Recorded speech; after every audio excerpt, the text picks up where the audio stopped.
Assalamualaikum warahmatullahi wabarakatuh. Salam sejahtera untuk kita semua.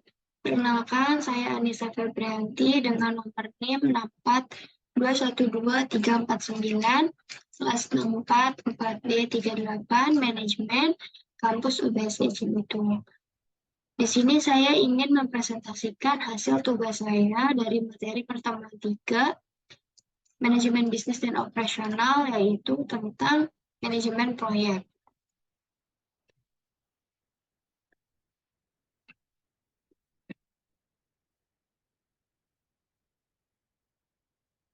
Part pertama yaitu tentang soal bahan ajar.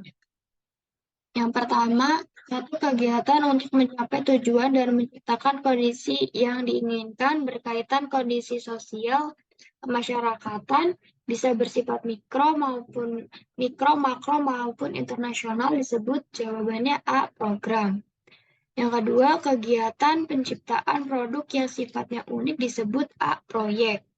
Yang ketiga, waktu penyelesaian kegiatan terbaik yang bisa didapatkan dalam sebuah jaringan PERT disebut jawabannya A, waktu optimis.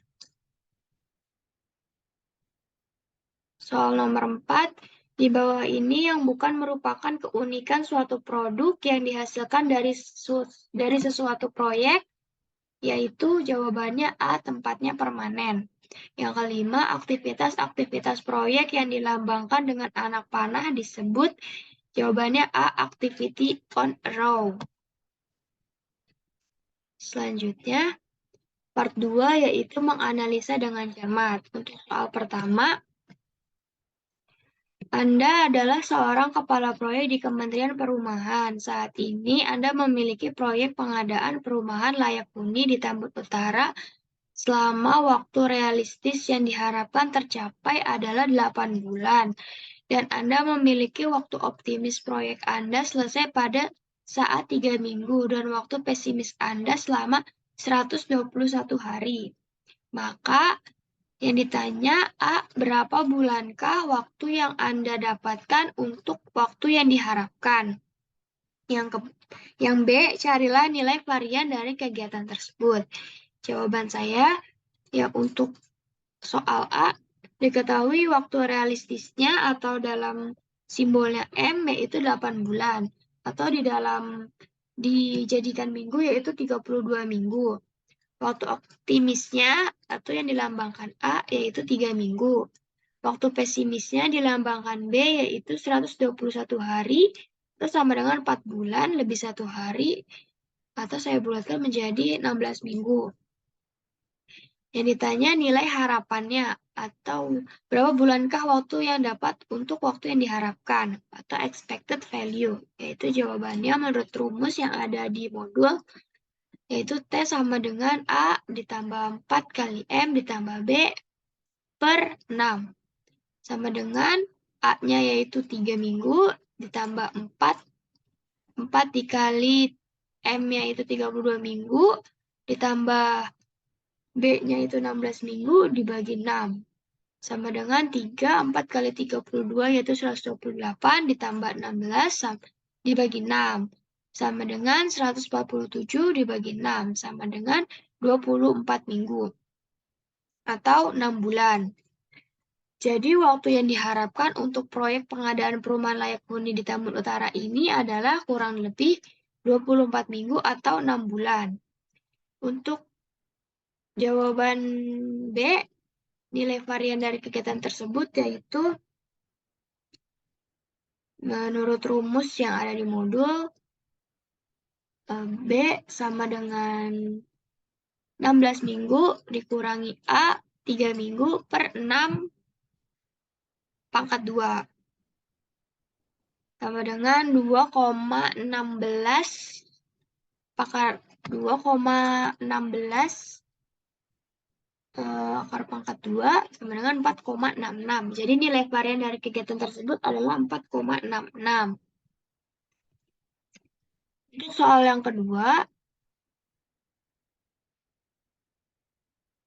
kedua, Anda ditunjuk oleh Presiden Jokowi untuk melaksanakan proyek pembuatan gedung pemerintahan IKN terbaru di Kalimantan. Tersedia bermacam kegiatan yang harus dilakukan untuk membuat IKN tersebut, yakni pengecatan dinding yang dilakukan selama 3 minggu. Kegiatan ini dilakukan setelah pemasangan pondasi yang dilakukan selama 4 minggu. Pemasangan pondasi tidak bisa dilakukan jika pembukaan lahan tidak dibuat. Sehingga untuk kegiatan pembukaan lahan dilakukan selama 3 minggu. Kegiatan pembukaan lahan ini juga dilakukan bersamaan dengan pemasangan tiang pancang yang dilakukan selama 3 minggu. Kedua kegiatan yakni pembukaan lahan dan pemasangan tiang pancang tersebut merupakan kegiatan awal yang dilakukan dalam proses pembangunan IKN.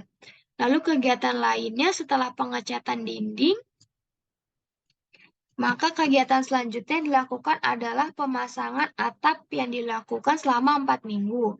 Namun kegiatan ini tidak bisa berlangsung jika lantai marmer telah dipasang, yang dilaksanakan selama 3 minggu. Lantai marmer dapat terpasang jika pondasi selesai dipasang. Setelah itu, pembuatan pagar yang dilakukan setelah tiang pancang selesai dilakukan, pemasangan pagar dilakukan selama 3 minggu. Pada proses terakhir, yakni melakukan pemasangan atap IKN, maka proyek Anda dianggap selesai. Analisalah dan buatlah pertama, tabel kegiatan yang berisi nama kegiatan, kegiatan pendahuluan, dan lamanya waktu kegiatan. Yang kedua, buatlah dan analisa diagram jaringan kerja. Yang ketiga, analisalah jalur kritis dan lamanya waktu pengerjaan proyek. Jawabannya untuk soal yang pertama, yaitu membuat tabel kegiatan yang berisi nama kegiatan, kegiatan pendahuluan, dan lamanya waktu kegiatan sebagai berikut. Untuk kegiatan A, yaitu pembukaan lahan. Tidak memiliki pendahulu langsung dengan waktu 3 minggu.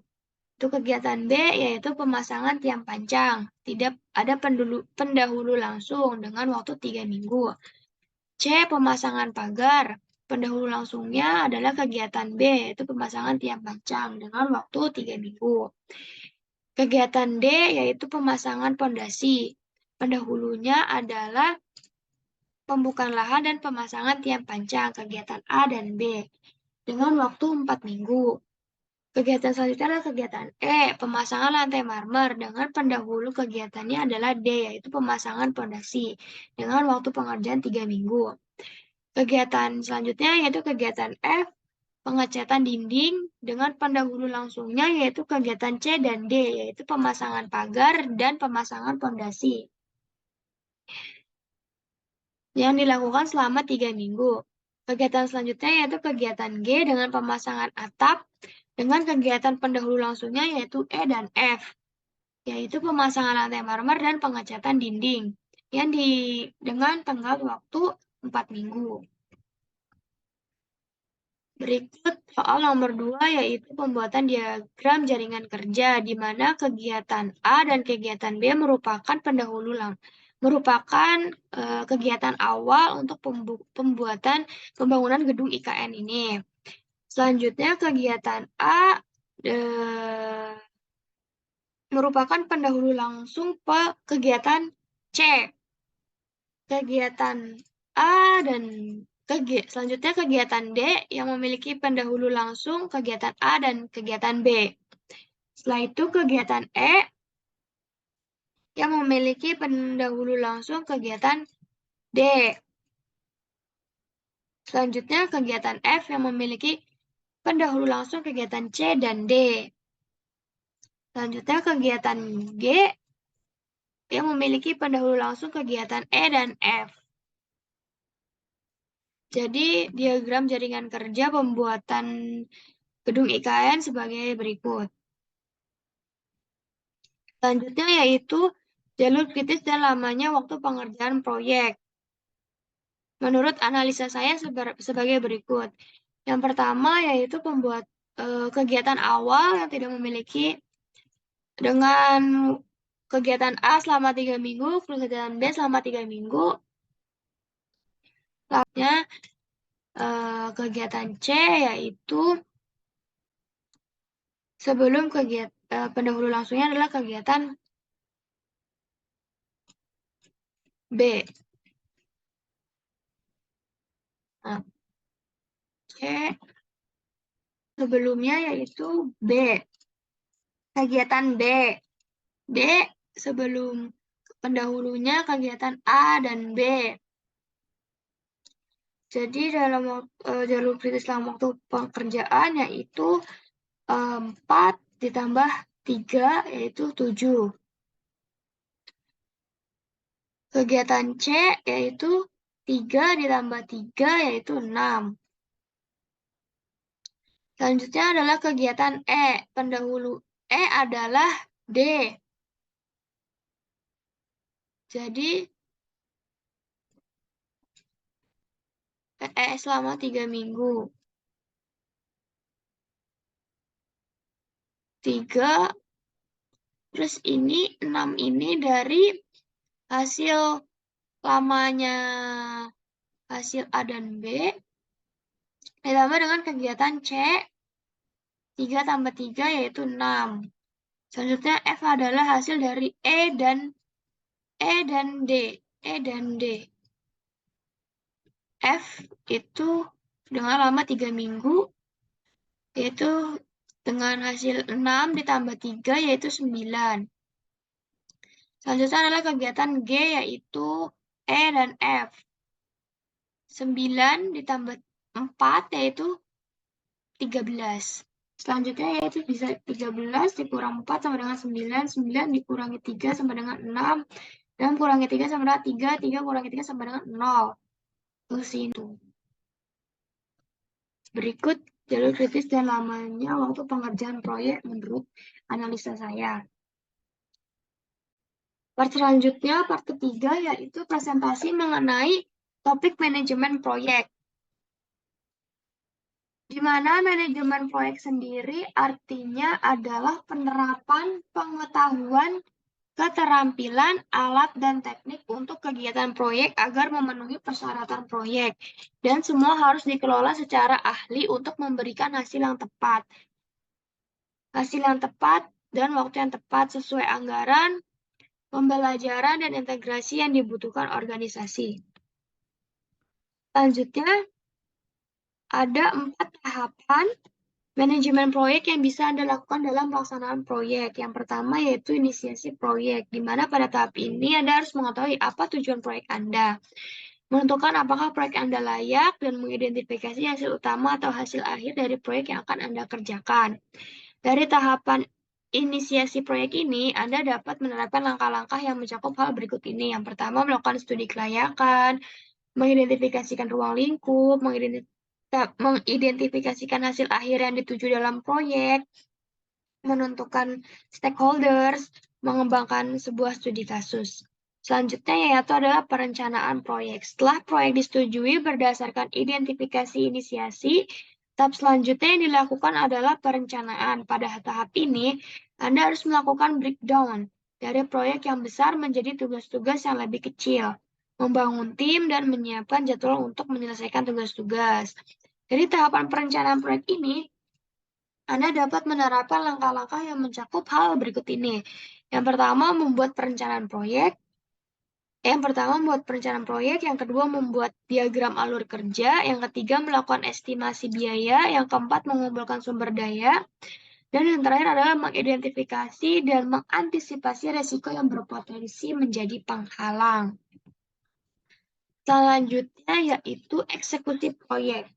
Selama persetujuan proyek, pengembangan rencana, dan membangun tim proyek yang telah dilakukan, tahapan selanjutnya yang harus dilaksanakan adalah eksekusi. Tahapan ini mengubah rencana yang sudah Anda buat menjadi tindakan atau pekerjaan yang harus Anda kerjakan. Dari tahapan eksekusi proyek ini, Anda dapat menerapkan langkah-langkah yang mencakup hal berikut ini. Yang pertama, membuat tugas dan mengatur alur kerja.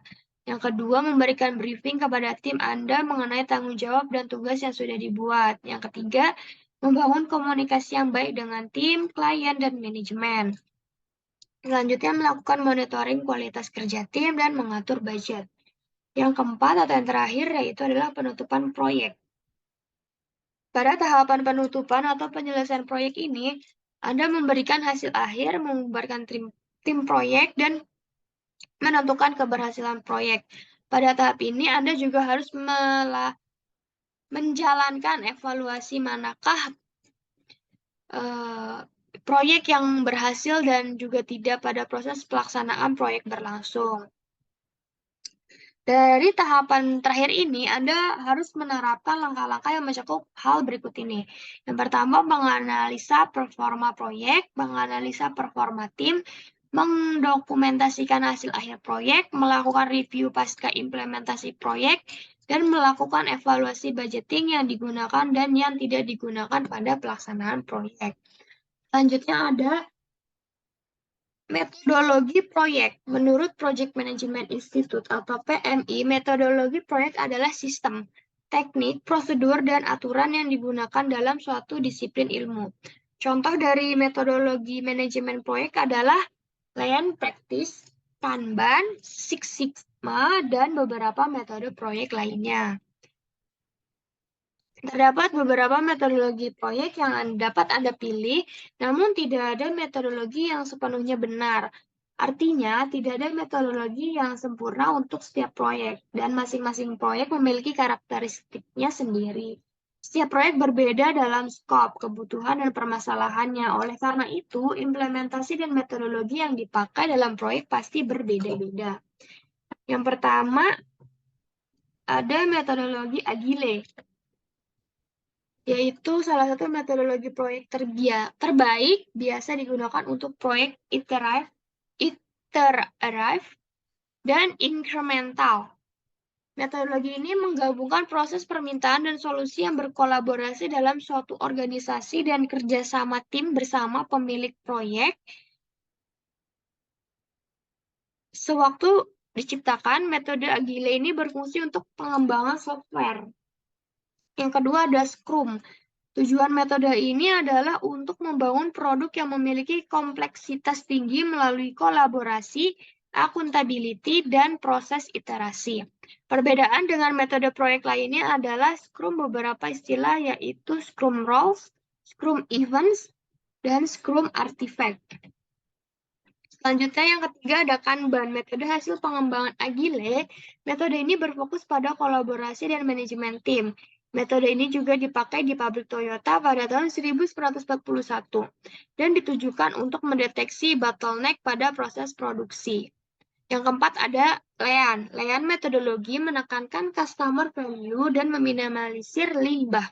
Metode ini bertujuan untuk memberikan nilai lebih kepada pemilik proyek dengan sumber daya proyek yang ada. Yang kelima ada waterfall.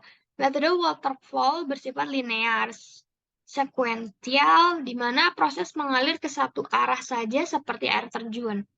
Metode ini memiliki kekurangan yaitu sangat kaku, namun menekankan pentingnya dokumentasi, sehingga apabila pekerja proyek meninggalkan proyek, dia dapat digantikan oleh pekerja lain berdasarkan dokumen yang ada. Yang keenam ada critical path method atau CPM.